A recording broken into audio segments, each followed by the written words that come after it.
following content is for mature audiences. The International Blind Cafe presents. Yo, yo, welcome to the Breakfast Buffet. It's the International Blind Cafe. If you're feeling down, we gon' brighten your day. You can pay me in money or pay me in play. Like, see what we talking about. Oh, what we talking about. Like what we talking about. Oh, what we talking about. Like, see what we talking about. Oh, what we talking about. Like what we talking about. Hey, yo, welcome to the Breakfast Buffet. It's the International Blind Cafe. If you're feeling down, we gonna brighten your day. You can pay me in money or pay me in play. The more you listen, the more you're laughing. But we all keep it real and always ready to go. Yo, yo, yo, welcome to the Breakfast Buffet, here live at the International Blind Cafe. I am your host, Judge Raleigh, aka Tremaine, BKB that guy, coming to you live and direct from the tables of the cafe where we talk about any and everything. So come on in, grab yourself a bowl of grits, a plate of eggs, a cup of tea or coffee, or whatever you need as we tune into conversations already in progress live from the cafe. Booty, booty, booty, booty, rocking everywhere. Well, apparently, according to that song, Julie has boobs like Dolly and a big booty, whatever. Her name is Julie with a great big booty. That's the only bit I really mean. She talking about that Young and Restless song, B-Girls. That's the name of the song. It's an old song. The only part of the song I ever remember was the B stands for Bronco, Benz is BMW, Bangos, and a pair of bars. You see us pulling up down the alley, you act like we're stars. I never realized what the rest of the song was about till I got it. What is it about? I still don't know what it's about. It's about women who only want things with B's, like big houses, Benzes, BMWs, bankrolls. Big boobs, big booty. Yeah, the B's in life. Big boys. Now I get it. Terrence is like, I gotta fit in somewhere. Big boys, come on. Oh, I thought you was talking about. I thought you was talking about the restaurant. Breadsticks. There you go. Barbecue and breadsticks. That's a good one. Oh, now I want barbecued ribs. Thanks for that. Speaking of barbecue ribs, ain't today you gotta go pick up your smoker or your grill today, Terrence? Yeah, no, they say it's ready, so we gonna go see. I asked Jasmine what she wanted. She was like, some wings. I said, all right, fine. You gonna help me turn over 20 wings, though. I like me some good barbecue wings, but I don't like turning over that many wings. He like turning them over when they on your plate, though. Of course. That's the fun part. Extra sauce. Is Craig in here? Yeah. Oh, well, you sound terrible. Get out of your bathroom. Julie, you sound terrible. Don't judge me. Don't judge me, Julie. Now you sound better.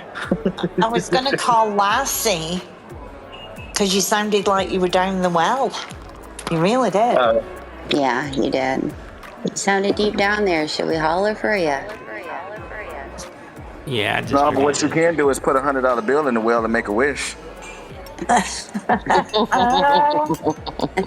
No wish is worth that. Yes, it is. No, it ain't. Yes, it is. No. Yes, it is. If I want it, I just go out and find it. You start listen. You throw $100 down here and wish Big Daddy make it out. I get home. Come on, make a wish. Who said that was my wish? Is Big Daddy another B? Yeah, right. Hey, well, Berna is a B, just in case we need to know that. Ain't nobody wish for you. Yeah, well, I'm just putting it out there. I have a question about wishing wells. You know the Trevi Fountain, excuse me, in Naples in Italy. How much money do you think must get fished out of that a day, let alone a week or a month? Hello, Claudia. Hi. Hi. That's all I got. I'm I tired already. There you go. I I think Mike wanted to know the name of that wishing well again. I found it. Oh, It's okay. TVI. Trevi Fountain. Fountain. I want to I'm know gonna what they look do up with the money. how much. So do I, Tremaine. That was my But they thought can't as well. take it out. If they take it Yeah, they out, then the can. wishes don't come true. What about that movie with Reese Witherspoon where she takes the money out of it and then the followers her home? I don't know many movies with Reese Witherspoon. Something with Rome. She takes a penny out, and then next thing you know, like 5 guys follow her home, and they're falling in love with her because she took their pennies. Wow. Wow. So I found an answer to that, Julie. It says here that, if I understand that weird little symbol right, because again, I guess I'm American, it looks like, I think that's the pound symbol. It says 1.5 million pounds collected annually, with about 3,000 pounds being collected daily. Oh. So what do they do with it? And what do they do with it? It probably goes to the Vatican. Charity or something. I'm going to agree with Julie. Probably go to the Vatican. Big Pup over there said nice. It says it's Right. donated to something called the Caritas Foundation, a Catholic charity for social welfare programs. Okay. Yeah. Well, that's really good. I'm glad it does go to social programs. But if it's 3,000 a week, I'm going to go sit my ass on the side of the fountain for the next little bit. 3,000 a day. 3,000 a day. Oh, I'll take you with me, Mike. We can sit on either side. We can just take half of that. Mm-hmm. Y'all say it was donated to something social. I mean, social can mean a different thing. He could be having a party every week, socially, Social you know what I'm saying? services. No, that's not what that means, Tremaine. It is the Catholic Church, though I doubt that this part is. I really do. I think it's probably. Legal hope. defense. Oh, Wow. ouch. Sorry. Tough crowd. I'm Catholic. Yikes. Dear me. And then here's me trying to be all polite and politically correct. The way he just said I'm Catholic is like that one guy to be like, My friend's black. Yeah. So my line is always, I have a black stepdad. I think we all should have a black friend as white people. Or a brown This is turning friend. dark. No, because turning dark. Oh, you are awful, but I like you. You gave me a straight line. You know, I did. I love it. No, we don't get the perspective unless we are right there experiencing it. It's the same with, I think everybody should have a gay friend. It's a whole different outlook on life. We don't realize how much privilege we have. We really don't. mm-hmm. But anyway, yeah, let's go Lido now. Oh, so you want the white bread, do you? Right? I want the white bread now, yeah. Privilege bread. I mean, listen. Black people keep a white friend around. You never know when you're gonna get stopped by the police. Oh, You need somebody to talk y'all out of. You need somebody to talk y'all out of that. Sorry, officer. I didn't know I couldn't do that. Unless you got the wrong kind of white friend. Some of them don't really mess with white people at all. Just like some white people on the other side. You know what I mean? It's just it's all just people. You know. People be people. But yeah, there's definitely black people who don't mess with very many white people at work. Or they might be friendly with them at work or something. Yeah. Who was that? Dave Chappelle was talking about getting stopped by the police with his white friend. His white friend was like, "What the fuck you pulled me over for?" He was like, "This is not going to end well." Like my own grandma. I mean, I like I said, I call her grandma, but she's really my great grandma from my stepdad. But she used to tell me ever since I was like 12 years old. She's like, Mikey, you're one of the only white people I ever liked. Aww. That's so cute. And I believe her. I really believe her. Yeah. Because she grew up in Ohio in like the 50s and 60s, and I don't think that was a fun time for black people. Yeah. I think it's lovely that you've got a cool grandma, great grandma. Grandmas are amazing. They really are. Especially. Some grandmas is okay. Listen, if you won, but Mike, if you won one of those old heads over, you're doing something right. Because you know firsthand, them old heads was not too fond of white people. It's super funny listening to the way old black people talk when white people leave the room. Like I would still be there, and I was like, "Damn, man, they're mean." Really? Oh yeah. Tell us more, Mike. Tell us more. I mean, I don't know. I'm sure it's the reverse as well. I'm sure when black people leave the room, all white people like, woo! Somebody give me that. Somebody give me that 409 spray so I can clean this couch. Oh, no, really? I've seen that side of it too. He had to represent both sides of it, yeah. Because I have the camouflage, so they're just like, oh, this is another white dude. We're totally cool to tell N-word jokes and stuff here, and then I'm like, what are you doing? Mm-hmm. And they're like, oh, whoops, oh. People very quickly reveal themselves. I moved around a lot too, so like I was always entering new friend groups, and like people will reveal themselves real quick. It's like, all right, I ain't coming over here anymore. I'm not coming over here anymore. You're not meeting my family. People, again, how you said, people just be peopling. Yeah, I mean, it's funny. Like my mom, she's an Italian lady from Jersey, and she's very fond of black people and black culture, we'll say, and but she was like crazy racist against Asians for some reason. Like, and I just assumed it was because like maybe her father, because like closer to World War II or something. I don't really know, but I just never understood it. I was like, how can you be like all like open and forward thinking, about like minorities like black people, but then like you're so nasty about Asian people. But that's something how that works. Yeah. I grew up as a baby boomer, like right on the cusp, I might add. I'm not one of the older baby boomers, but I grew up in England where there was such animosity towards Japanese people. Really? Oh yeah, big time, because Japan came in the war, they bombed Pearl Harbor, they killed more Chinese people than the Nazis killed Jews. I mean, they were absolutely detested. You don't buy a Japanese car, it was crazy.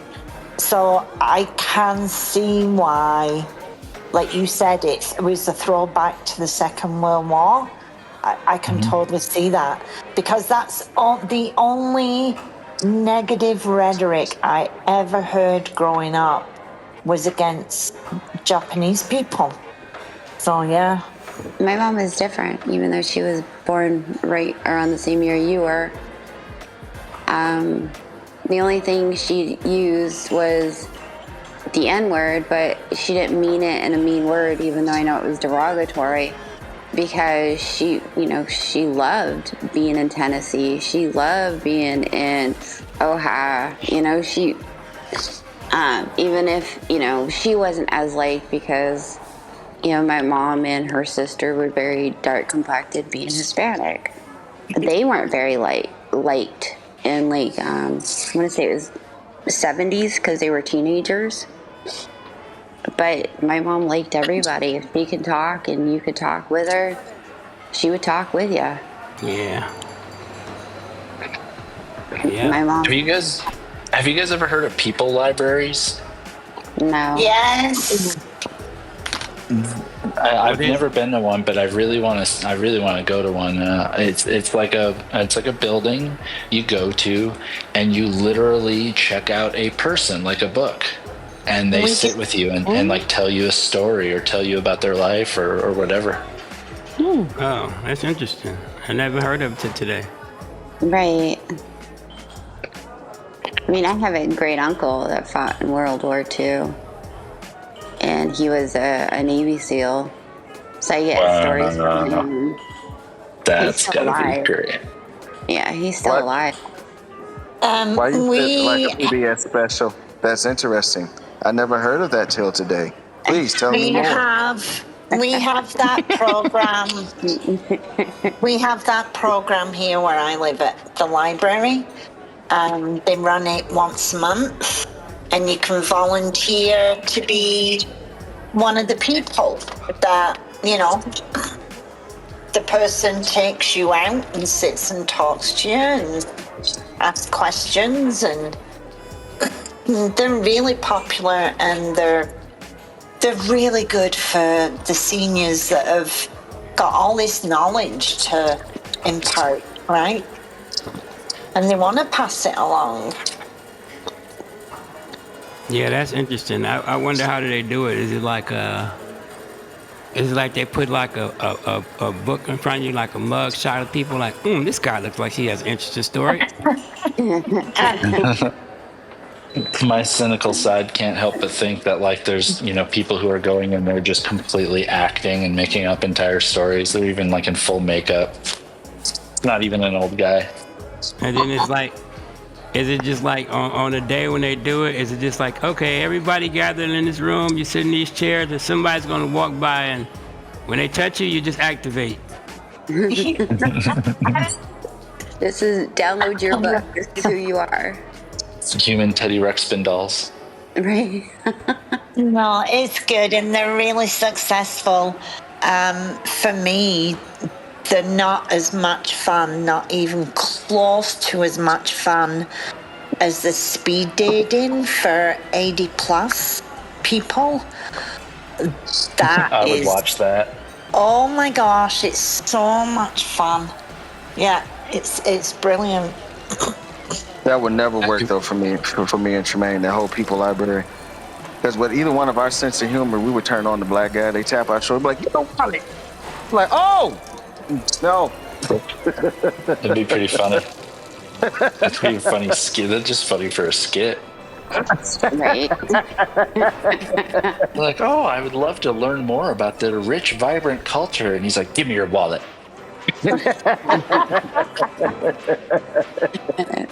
Sometimes Like, I'm just playing with you. Exactly. Yeah, just to see the look on their face, be like, nah, I'm just messing with you. Have a seat.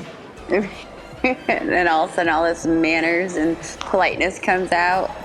So say, sir, you got any young, attractive sisters? Nah, I'm just messing. Wait, are they rich too? I'm not messing this time. Nah, I don't want to know your sister. You got any college-age daughters? Ah, got you again. I can't remember the guy's name, but there was this really funny black comic, and he had this bit where he was like, he's like a really big, like buff dude, and he was like, yeah, you know, he's like, you know, the way I look, it can create situations sometimes, you know, so I'm standing in an elevator, you know, and a white lady gets on the elevator, you know, and she sees me, you know, and she clutches her purse all tight, you know. And he's like, you know, so now it's all awkward, you know, because she's pulling and I'm pulling, she's pulling, yeah, I know. I'm pulling. I can't remember who that is. I can't either, but I've seen this one too. Yeah, it cracked me up. Oh, man. Just let the person White go. women are crazy. I know. I seen the movie Single. No, take that back. That's Single. Is it Single White Female? Yeah, it is. Yeah. Okay. Where she boils his bunny. Yeah. Wait, what? What? You had to go and bring up the bunny. She boils a bunny. That's That's what the heck? That's not. Is that single white female? I think it is. I don't know, but sometimes when I'm in the No, I room, don't. No, that was basic. It was Fatal That was Attraction. Fatal Attraction. Okay. okay. Okay, well, sorry. Another example of a crazy white woman. No problem. And Jen's like, well, you know, in movies, they all know. Yeah. It's a crazy woman regardless. Fatal Attraction, single white female. Yeah, that's what I was saying. All crazy looks alike. That's what I was saying.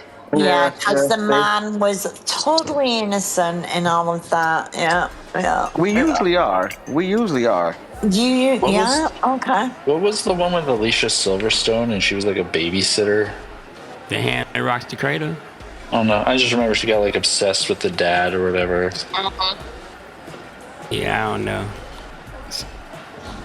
Sometimes when I'm at an event, when I'm at an event with a whole bunch of people, especially when it's amongst a mixed crowd, suddenly my brain just wants to yell out, "Get your hand out my pocket!" I want to scream out, "Don't touch me there!" What you being robbed by your wife? I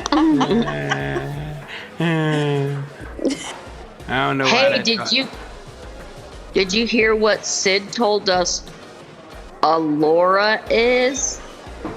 What is it? It's Indian for private parts. It's Hindi for private parts. A Laura. Laura. Yep. The word Laura. Oh, okay. That's why I told Julie she's going out to Chicago to see a big dude. Oh, it's breakfast. You just ruined my runny eggs, Terrence. First off, if you didn't cook them eggs all the way through, you did that. Oh my. If you didn't cook them eggs all the way through, that's your fault. You better put them back on that heat. But her voice sounds like she's happy about it. I mean, but then again, Julie, you ever paid attention to the song from Frasier? What did he say? I hear the blues are calling, tossed salad and scrambled eggs. Scrambled eggs. Yeah. Yeah, who eats those two things together? What a weirdo. I would. Well, Yeah. Boiled eggs. Mike, if you go on further, and because I take it, I'm just going to use the hint. If you go on further, Mike, he says, scrambled eggs all over my face. Now, what's a boy to do? Oh my. Oh my Lanta. Right? And they played that on the TV in the 90s. They did, and I never thought of it like that until you just He's at the end of it. He says scrambled eggs into my mind. Yeah. So wait, when he says tossed salad, is he? I don't know. Yeah, Mike.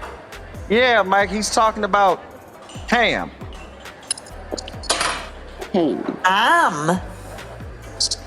Just go with it, Julie. Just go with it. Okay. Jelly or syrup? I prefer syrup.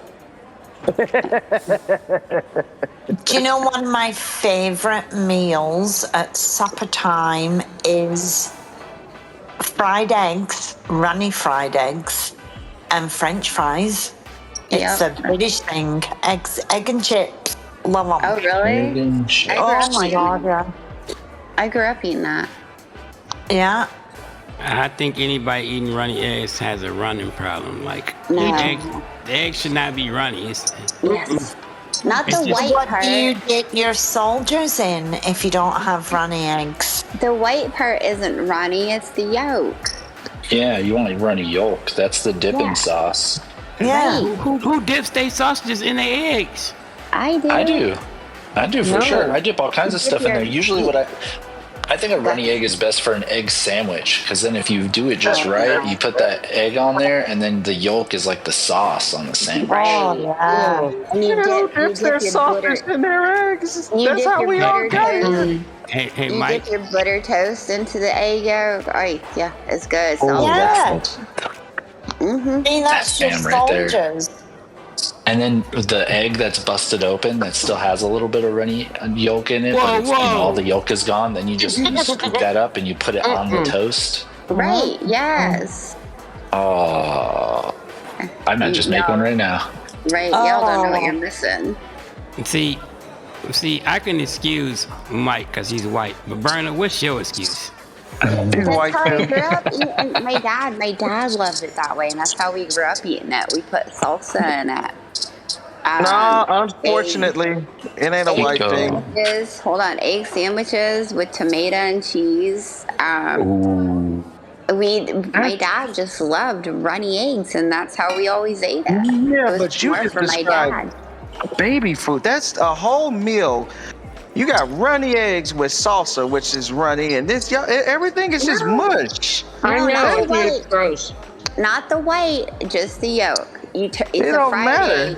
Wait, you cook it on top, and then you flip it over. You let both whites get cooked, and the yolk's still runny. I mean, I've done it with a burger, but with the seasoning, it comes out kind of like a mayo, right? If you bite into it, it comes down over the burger. That's good, but I don't.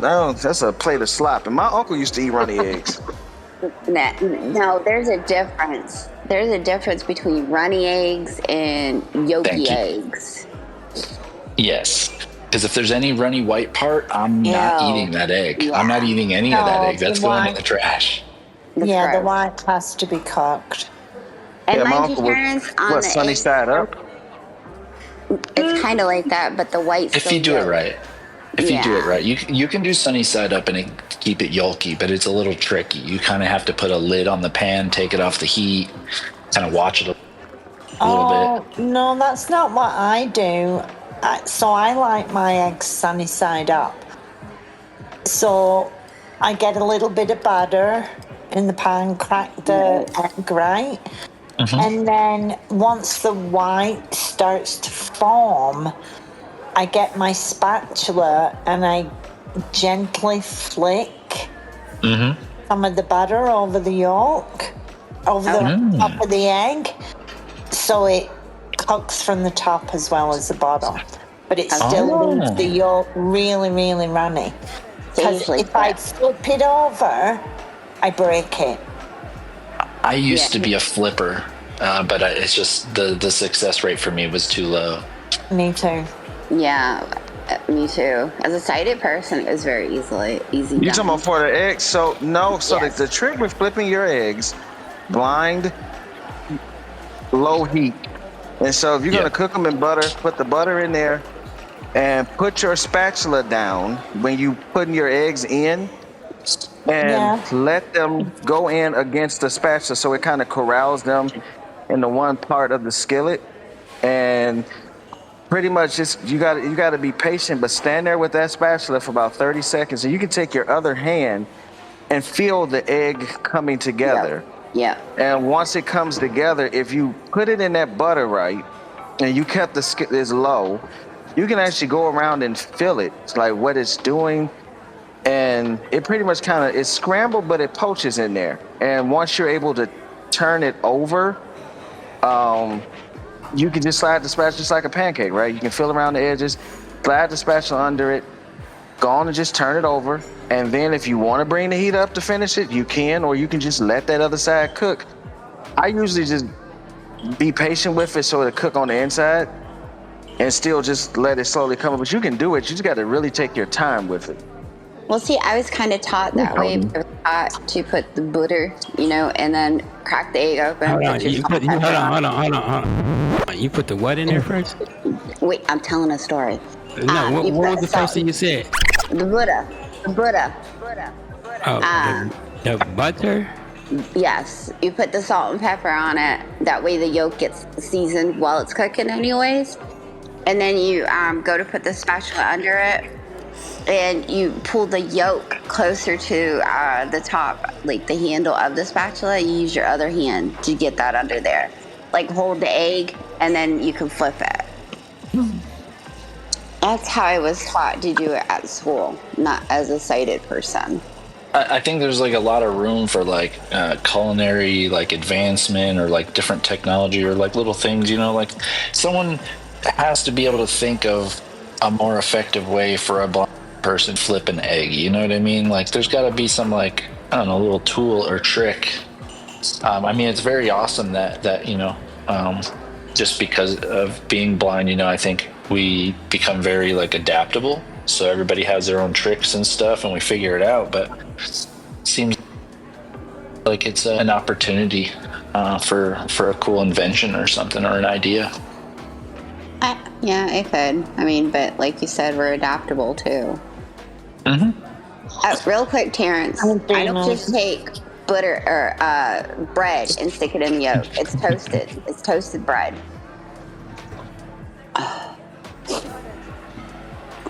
What about a Popeye egg? Are you guys familiar with a Popeye egg? No. Like Popeye the Sailor? Now, what did you say? I mean, I call them. I think it's like pot pie, like a pot pie. But you take a piece of bread, you take like a glass, and you press the center out of it. Oh, bird's nest. So that there's a hole. Bird's nest. I've heard it called a few different things, and then heard it called egg bread. You crack the egg into the middle of the bread, and then you cook it like that on the pan. And then it's a piece with an egg in the middle. Sometimes you can keep it yolky if you're good at it. And then you get this little disc of bread at the end. You can toast and. Yeah. That's a preference. I don't like that one. But it's, bird's nest, I think is what a lot of people call it. What did you say to me, Bernlin? I was trying to unmute and I hit the wrong button. I don't use just bread. I use toasted bread for the yolk. That way the bread don't get soggy.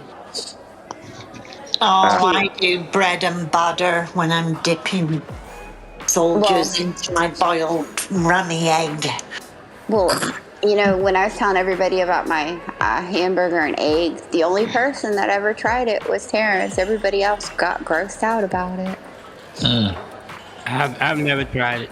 That one that you were just talking about, Mike, the one bird's nester. I was told it was a one-eyed Jack, and I think it was Eddie and Jason that told me about it. So I tried it, but I fried it in bacon grease. Oh my God, it was so good.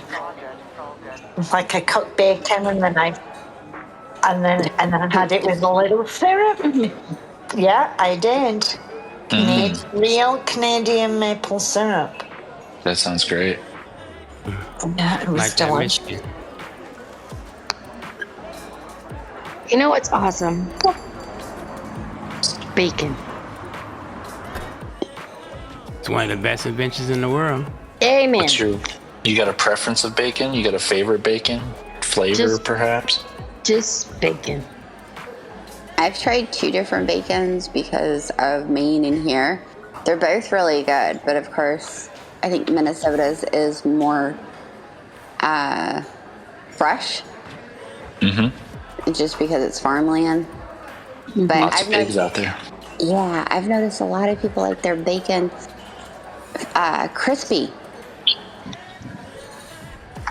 That's the only way to eat it. No, I like it when it melts in your mouth. Oh God, no! It's got to be nearly cremated for me. I feel like when you're eating soft bacon, it feels raw to me. Not soft. I mean, it's still cooked, but it like melts in your mouth. I can't stand the crispy because it just tastes like burnt. Yeah, that's too crispy. Sometimes when the bacon is the right crisp, it breaks in your mouth. You chew it, it has that right taste to it. Right. That's what I meant. But a lot of people around here like it like crispy. Mike, what kind of bacon do you like? I like that thick, real thick bacon, like the Applewood smoked thick bacon. I feel like kind of like it the way you do too, Bernalyn. And I feel like with the thick one, it's less likely to get like too crispy too easily. So you still end up with like some chew to it. But yeah, I think you're also right too, Tremaine, that like the fat parts, like if it's a fine line, because if you cook it, it'll still be cooked. But if you don't cook it enough and that fat part is like, I don't know, it just feels like way too much like raw fat. It's like, it's very unappetizing. I'm like, this piece is done. I eat my bacon. I don't want bacon that will melt in your mouth. Bacon's supposed to have a little crunch to it. It don't need to be cremated, but a little crunch to it. Well, that's what I'm talking about. It still has crunch, but I don't like it the crispy way. You mean hard? Cause No, a lot of I gotta people give eat it crispy. yeah, because they get it wimpy. I guess it kind of depends on what you're using it for too. Like, 'cause if I'm having it with breakfast, I like it to have like a little bit of chew to it. It's not crispy, but if I'm having like a BLT, I don't mind it being a little bit crispier. This recording was brought to you on behalf of the International Blind Cafe. However, the views and opinions discussed in this recording are not the views and opinions of the International Blind Cafe. Please follow us on Facebook at the International Blind Cafe or online at theinternationalblindcafe.com. Peace. Welcome to the breakfast buffet. It's the International Blind